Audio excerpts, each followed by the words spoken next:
이렇게 여러분과 함께 맡은 자의 마음이라고 하는 제목으로 말씀을 나누려고 합니다. 오늘 본문 말씀을 제가 다시 한번 읽을게요. 오늘 본문 말씀은 사람이 마땅히 우리를 그리스도의 일꾼이요 하나님의 비밀을 맡은 자로 여길지어다. 그리고 맡은 자들에게 구할 것은 충성이니라 라고 되어 있습니다. 여러분 아시다시피 이 본문은 고린도 교회를 향해서 주시는 사도 바울의 말씀이었습니다. 고린도 교회는 말썽이 아주 많은 교회였습니다. 처음부터 끝까지 보시면 우리가 그냥 읽으면 잘 모르지만 잘 주목해서 읽으면 이런 문제 때문에 지금 그 문제들을 해결하기 위해서 사도 바울께서 이 편지를 쓰고 있구나 하는 것을 파악하실 수 있는데요. 오늘 이 본문은 특별히 그 여러 가지 문제 가운데 어떤 문제냐 하면은 교회 일을 해나가는 과정 가운데 생기게 되는 문제입니다. 교회라고 하는 것은 하나의 조직이지 않습니까? 조직에는 반드시 그 어떤 직책을 맡은 사람이 필요할 수밖에 없죠. 집에는 아버지가 있고 어머니가 있는 것처럼 또 이런 교회는 목사님이 있고 또 여러 어떤 그 담당 부서에 일꾼들이 있을 수밖에 없잖아요. 이게 조직체잖아요. 우리 마치 여러 지체가 손의 기능을 하고 발의 기능을 하는 것처럼 이 교회도 그리스도의 몸이라서 각각의 지체를 맡은 사람이 필요하죠. 그냥 가만히 놔둬도 저절로 굴러가는 것은 아니죠. 그런데 이 고린도 교회가 가지고 있었던 문제 가운데 어떤 문제냐면은 그 일을 맡은 사람들 때문에 서로 여기에서 나오게 되는 문제였습니다. 쉽게 말씀드리면 우리가 교회 일을 하게 될 때 어떤 문제를 제일 많이 겪게 되냐면 누가 일을 맡으면 일을 맡지 않은 사람이 차라리 가만히 있으면 되는데 많은 경우에 도와주지는 못할 망정 회방을 하게 됩니다. 근데 그 회방이 어떻게 요란한 회방이 아니에요. 쫓아다니면서 맞고 막 이런 게 아니라 수군수군하죠. 뭐라고 수군수군합니까? 주로 좋은 표현은 아니지만 지가 뭔데 이런 마음을 갖고 있는 경우가 많이 있어요. 그래서 교회를 하다 보면 제일 큰 어려움이 이 말로써 나오는 문제들이죠. 예를 들어서 여기 아직 바자회를 해보실 적이 있는지 모르겠어요. 이제 앞으로 교회에서 바자회 같은 것도 하잖아요. 그러면 여전도에서 막 주도해서 해요. 그러면 이게 제 동생이 경험한 내용이에요. 자기 오빠가 목사니까 이제 자기 교회에서 권사인데 막 하다가 상처받은 얘기 있으면 이제 저한테 다 해요. 그럼 뭐냐면 바자회를 자기네들은 교회 해마다 하는데 한 번은 뭘 싸게 갖고 왔더니 싼 물건을 받아왔더니 왜 이렇게 후진 거를 갖고 왔어 그러더래요. 그래서 그 다음에는 좀 비싼 거를 갖고 왔대요. 그러니까 왜 이렇게 또 비싼 걸 갖고 왔어? 이거 누가 사라고?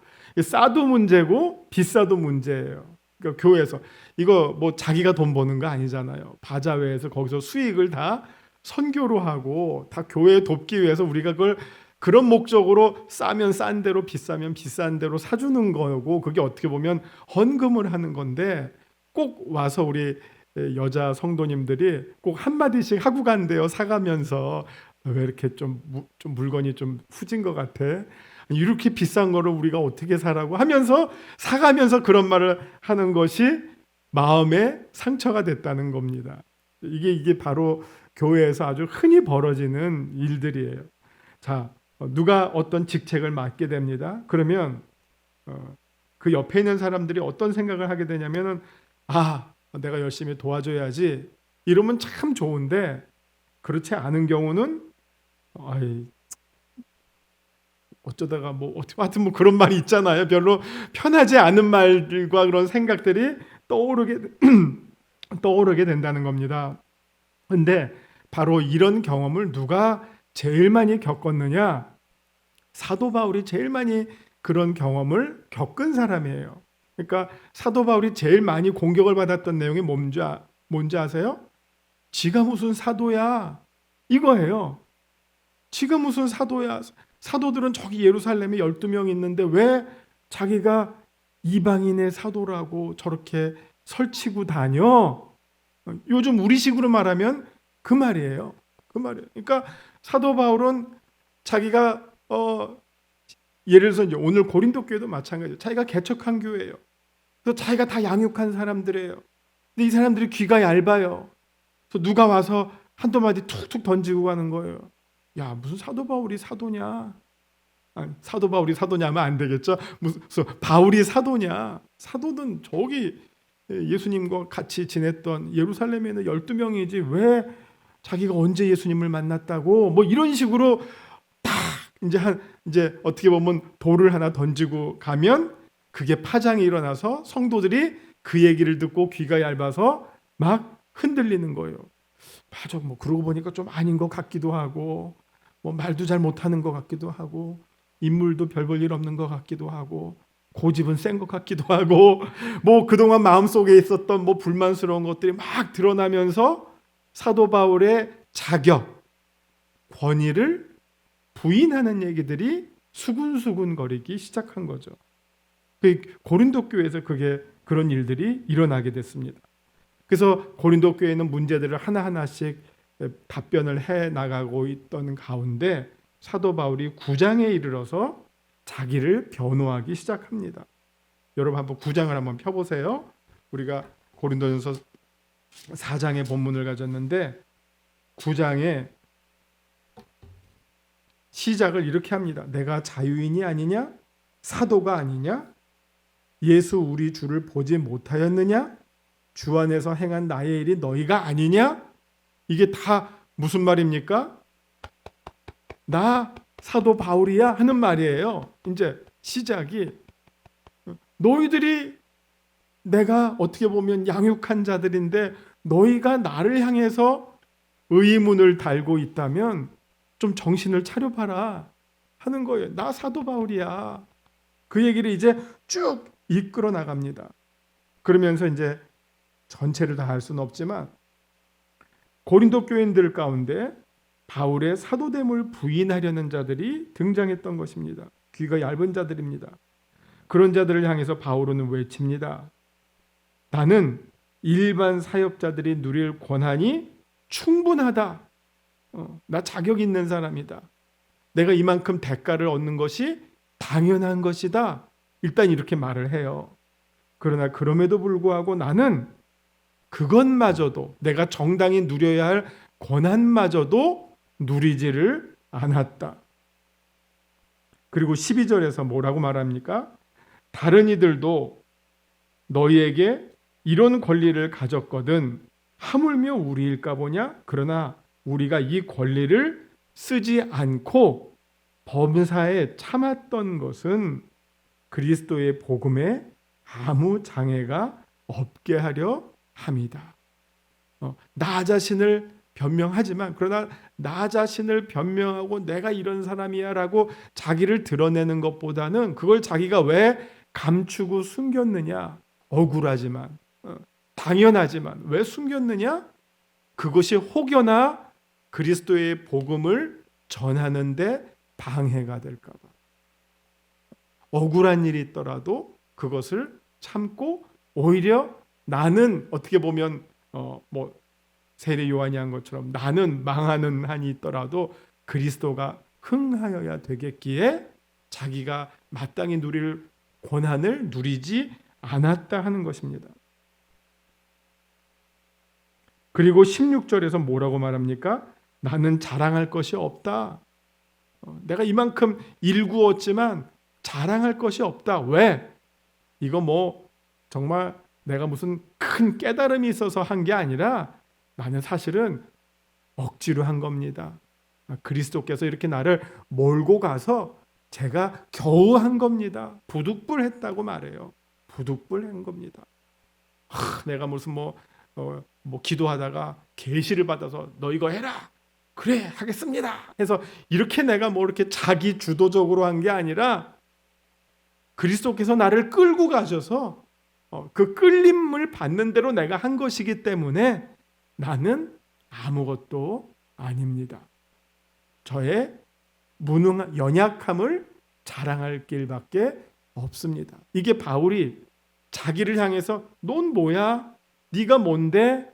라고 공격하는 사람들을 향해서 바울이 자기를 변호했던 거고요.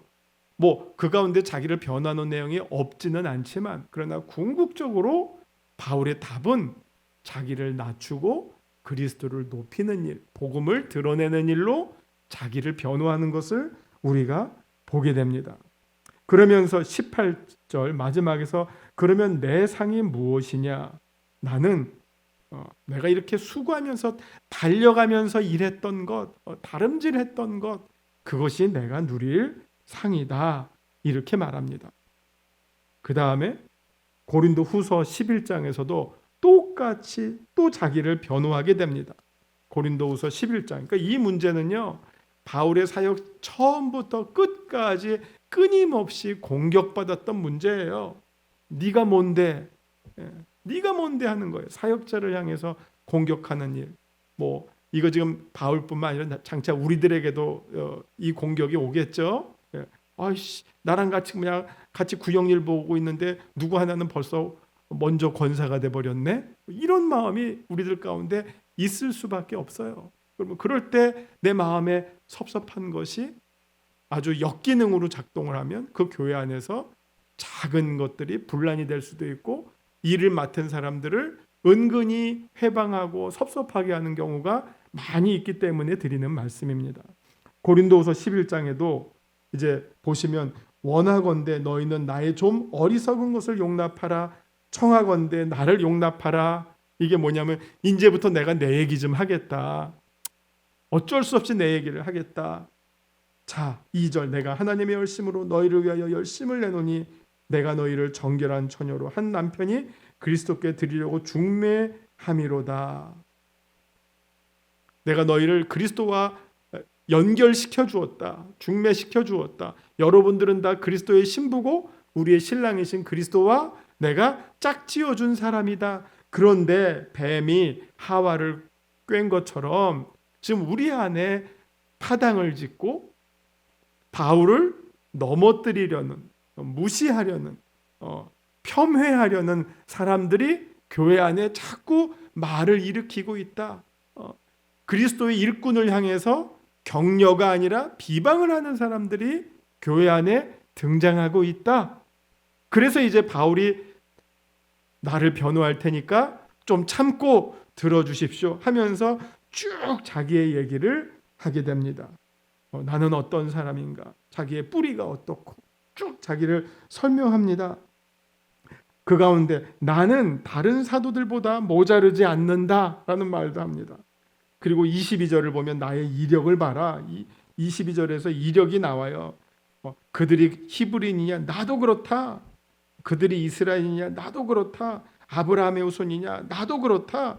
나는 혈통으로나 지식으로나 내가 한 사역으로나 어떤 사도에게도 모자름이 없는 당당한 그리스도의 일꾼이다. 자기를 변호합니다. 그런데 역시 최종적으로는 또 자기를 높이는 것이 아니라 낮춥니다. 30절을 보시면요. 내가 부득불 자랑할진대 내가 약한 것을 자랑하리라. 이런 바울의 경험을 통해서 바울이 지금 고린도 교회 일꾼들, 교회를 섬기는 자들에게 주시는 아주 간결하지만 분명한 말씀을 듣게 됩니다.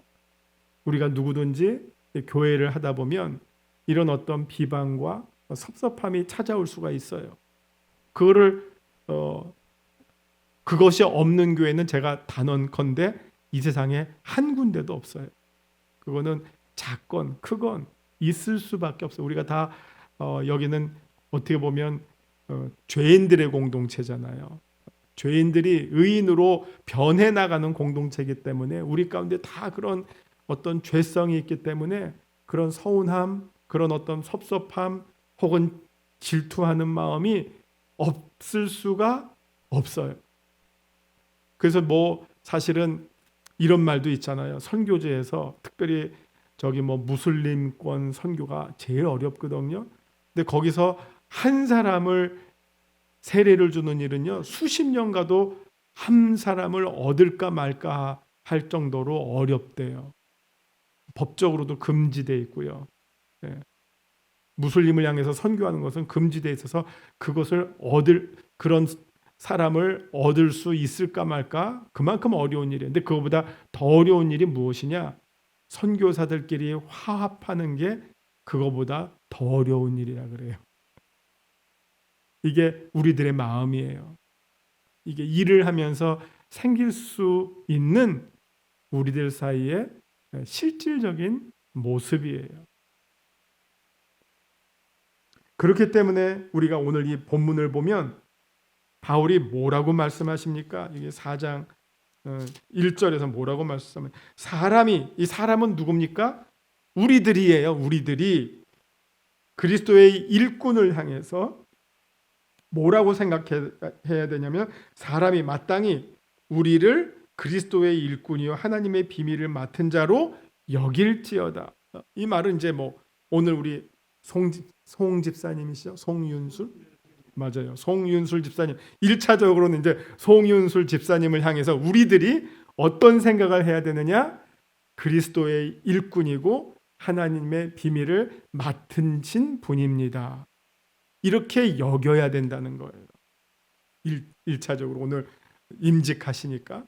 또 2차적으로 우리 여러분 서로의 어떤 일을 맡으신 분들이 있잖아요. 그러면 그 일을 맡은 분을 향해서 우리가 어떤 마음을 가져야 되느냐? 저분은 그리스도의 일꾼이고 하나님의 비밀을 맡으신 분입니다. 라고 인정해 주는 것이 우리가 해야 할 일이라는 겁니다. 지가 뭔 데가 아니라, 왜 나는 아니야가 아니라, 나도 할 수 있는 데가 아니라, 때가 되면 하죠. 그러나 우리가 먼저 해야 할 것은 그리스도의 일꾼이십니다. 하나님의 비밀을 맡으셨습니다. 라고 우리가 인정해 주는 것, 그게 바로 사람들이가 바로 우리들이라는 것입니다. 바울이 자기의 경험을 통해서 주시는 말씀이에요. 왜? 사람들이 바울을 향해서 네가 무슨 그리스도의 일꾼이야? 네가 무슨 하나님의 비밀을 맡은 자야? 이런 식으로 공격했기 때문에 누구보다도 바울은 이 일 맡은 자가 어떤 공격을 받고 어떤 어려움을 당하게 되는지를 누구보다도 가장 절실하게 체험했던 사람이에요. 그래서 고린도 교회 안에서도 똑같은 문제가 일어나고 있어요. 여러 일 맡은 사람들 향해서 사람들이 서로 질투를 해요. 그리고 인정을 안 해주려고 그래요. 자기 잘났다고 해요. 그거를 향해서 바울이 첫 번째로 우리들은 저분들을 향해서 어떤 마음을 가져야 됩니까? 그리스도의 일꾼이고 하나님의 비밀을 맡은 분입니다. 끝. 그런 마음을 가지고 우리가 같이 협력하는 것이 우리가 마땅히 해야 할 일입니다. 라고 권면을 하고 있는 것입니다. 오늘 본문을 보면 세 부류의 그 등장인물이 있어요. 첫 번째, 사람들은 쉽게 말하면 우리 일반 성도들입니다. 그리고 사역자들, 일 맡은 사람이 이제 등장하죠. 그리스도의 일꾼, 하나님의 비밀을 맡은 자가 등장하고요. 세 번째는 사람은 아니지만 그리스도와 하나님이 등장하십니다. 일꾼을 부르시고 세워주신 분. 이들을 부르시고 세우신 분은 그리스도시고 하나님이십니다. 라는 내용이 전제가 되어 있어요. 그리고 이 내용에 대해서 우리들은 그것을 인정을 하는 거예요. 그 사람을 인정하는 것뿐만 아니라 궁극적으로 무엇을 인정합니까? 하나님께서 저 사람을 부르시고 세우셨습니다. 라고 하는 것을 인정해야 된다는 거예요. 개인적으로 뭐 인간 대 인간으로 인정하는 것뿐만 아니라 그 뒤에서 일하시는 하나님을 인정해야 된다. 하나님의 그 부르심을 인정해야 하는 것이 우리들이 마땅히 해야 될 일이라는 것입니다. 그러면 우리가 어떻게 행동해야 됩니까? 사역자들을 대할 때, 그 일을 맡은 분들을 대할 때 정말 주님을 섬기듯 해야 한다는 것입니다. 이들은 그리스도의 일꾼이야. 또 하나님의 비밀을 맡은 분이야. 단지 그냥 목사님의 일꾼이야, 교회의 비밀을 맡은 자들이야, 그 정도가 아니라 그리스도의 일꾼이고 하나님의 비밀을 맡은 분들이야 라고 인정해야 한다는 것입니다. 그냥 이런 게 아니라 정말 마땅히 당연하게 그리고 정당하게 진지하게 그렇게 생각하는 것이 옳다는 것입니다. 일을 하는 분들의 자격을 우리가 정당하게 인정을 해야 한다는 것입니다. 이것이 바로 우리를 향한 하나님의 뜻이라는 겁니다.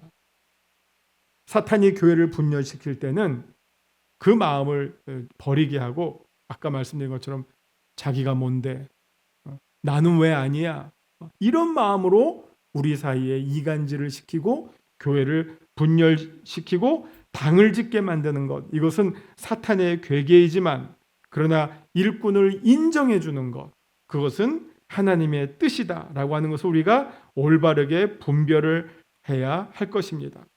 자, 그러면 이제 일을 맡은 자들은 어떻게 행동을 해야 합니까?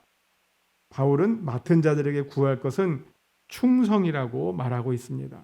충성이라고 말합니다. 바울도 자신에게 맡겨진 사명을 어떻게 감당했습니까? 아까 보신 고린도전서 11장 1절에서 내가 그리스도를 본받는 자 된 것 같이 너희는 나를 본받는 자 되라 하면서 바울은 운동장에서 상을 받으려고 다름질하는 사람처럼 자기가 달려갈 길을 다 달려갔다. 고린도전서 9장에서 그렇게 고백하고 있고요. 수고를 넘치도록 하고 옥에 갇히기도 하고 더 많이 하고 매도 수없이 맞고 여러 번 죽을 뻔하였으니 그리고 급기야 자기의 몸에 예수의 흔적을 가졌다. 갈라디아서 6장에서 이렇게 말합니다.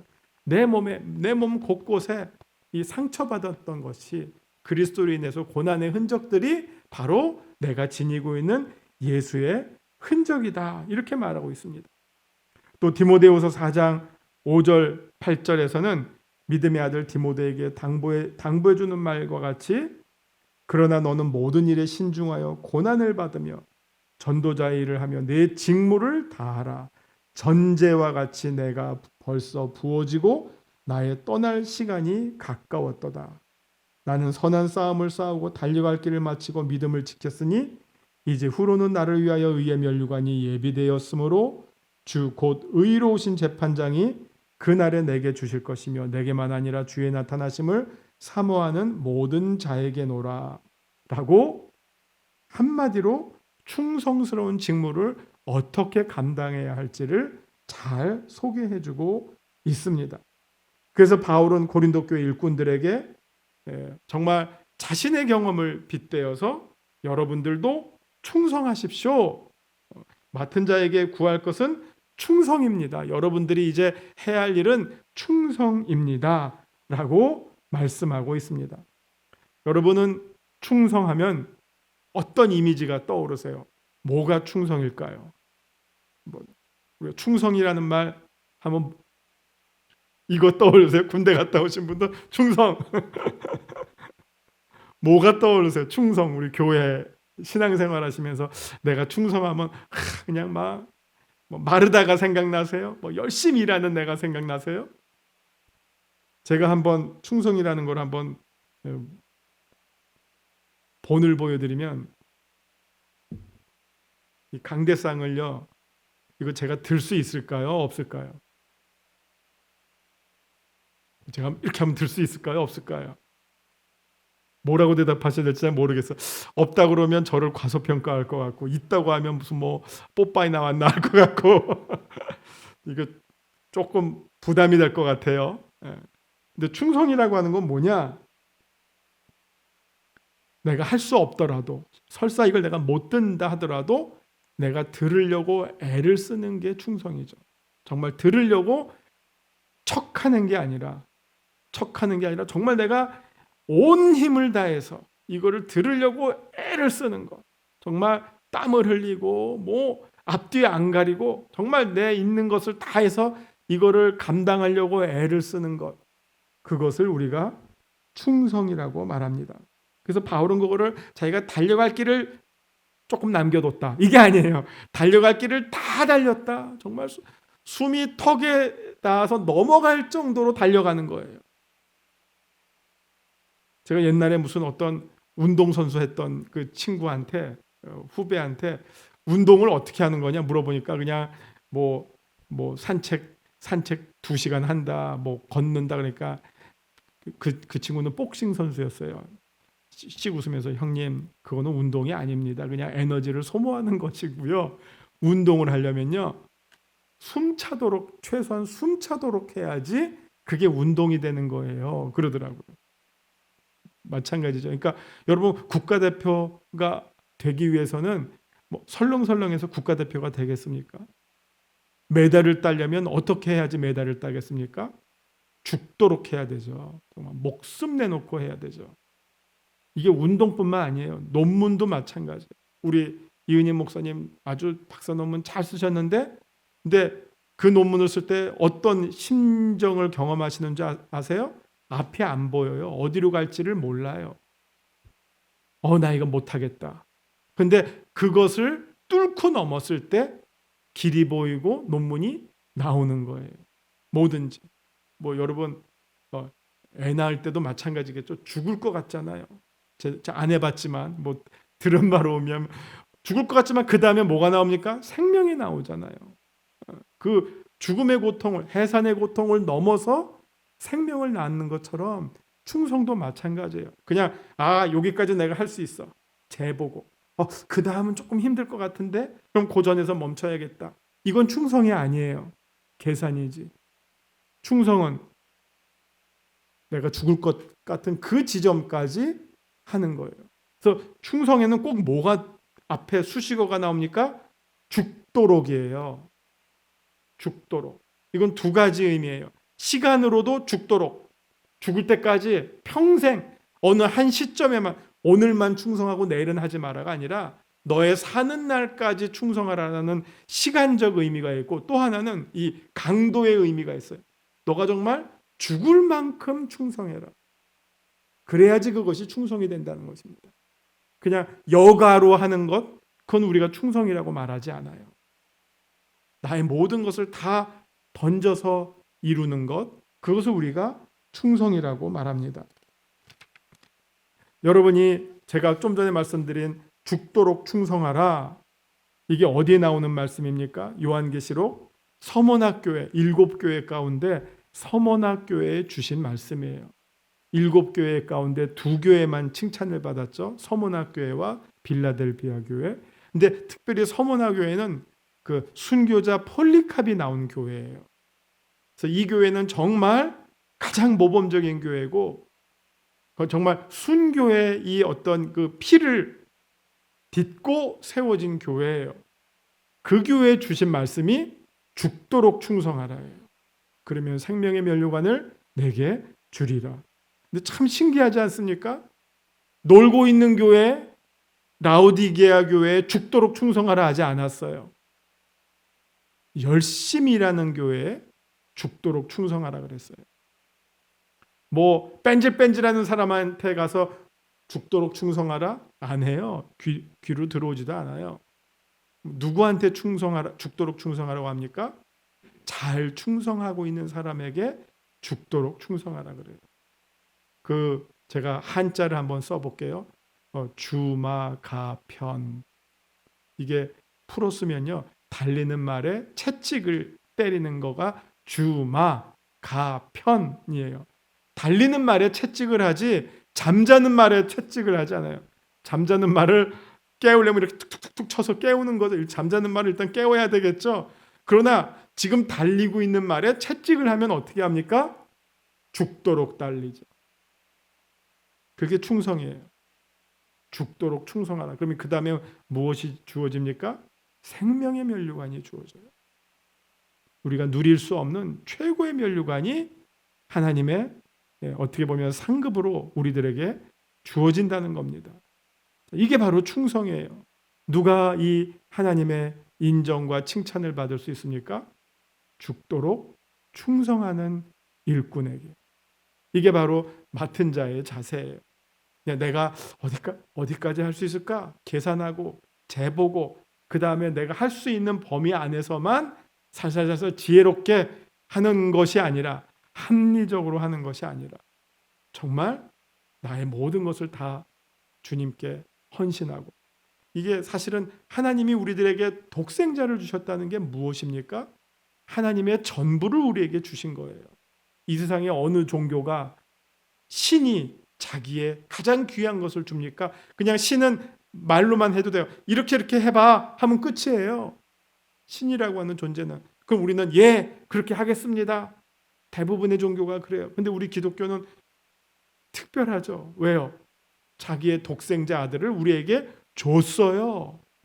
죽기까지, 여기도 죽기까지 내어주셨어요.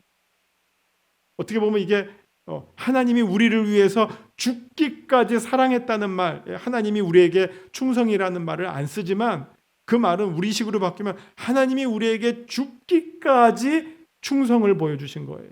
사랑에 대한 신실함을 보여주신 거예요. 그렇기 때문에 우리도 하나님을 향해서 죽기까지 충성하는 것입니다. 이게 바로 하나님의 일을 맡은 자의 자세라고 하는 겁니다. 자, 이제 정리합니다. 우리가 일을 맡은 분들을 향해서 서로 어떻게 생각해야 될까요? 그리스도의 비밀을 맡으신 분입니다. 그리스도의 일꾼이십니다. 하나님의 비밀을 맡으신 분입니다. 인정해 주는 것. 인정해 주는 것이 어떻게 보면 인간관계에서 제일 기본이에요. 여러분, 부부관계가 좋으려면 남편은 아내를 인정해 주고 아내는 남편을 인정해 주고 남편은 아내를 인정해 주고 아내는 남편을 인정해 주면 그 부부관계는 아무 문제가 없어요. 근데 무시하면 기분 나쁘죠. 섭섭하죠. 그럼 그게 이제 딴 데서 터지죠. 나를 무시했어? 지가 뭔데? 예, 이게 상호관계란 말이에요. 그러나 내가 먼저 인정을 해주는 겁니다. 그리스도의 일꾼이십니다.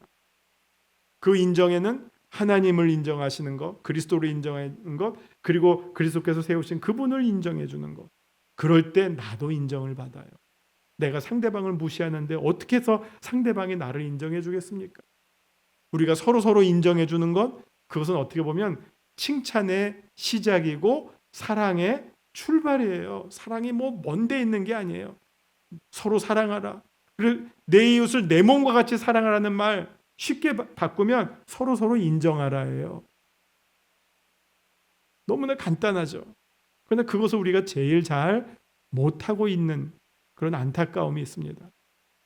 우리가 먼저 오늘 우리 또 송 집사님 임직하시는데 인정해 주시고 우리 교회의 경사입니다. 첫 번째 임직 순서잖아요. 창립 2주년 만에 인정해 주고 축하해 주고 또 감사하시고 또 우리 송 집사님뿐만 아니라 우리 각 여전도회 혹은 뭐 남선교회 각 부서마다 뭐 부장님들 다 계시잖아요. 또 우리 사역자들도 다 계시잖아요. 서로 인정해 주시고 그리고 또 일을 맡으신 분은 어떻게 해야 되겠죠? 이 강대상 보시면서 죽도록 내가 충성해야지. 그러면 드림교회가 정말 글자 그대로 꿈의 교회가 되겠죠.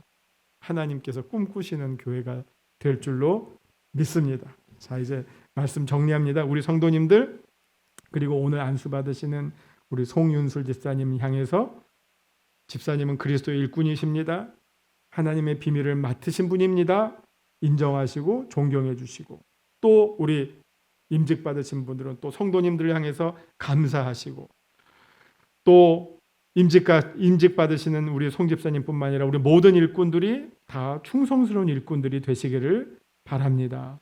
앞뒤 재고 뭐 눈치 보는 일꾼이 아니라 오직 달려갈 길을 다 달리고 정말 바울이 말한 것처럼 관제와 같이 자신을 다 드릴 때 이렇게 자신이 부어지는 거예요. 하나님의 제단에 자기를 다 쏟아붓는 거예요. 그런 충성스러운 종으로 하나님의 인정을 받고 성도들의 존경을 받는 그런 일꾼들이 다 되셔서 장차 하나님 나라에서 생명의 면류관을 받고 잘했다 칭찬받는 종들 다 되시기를 주님의 이름으로 축원합니다. 기도하시겠습니다.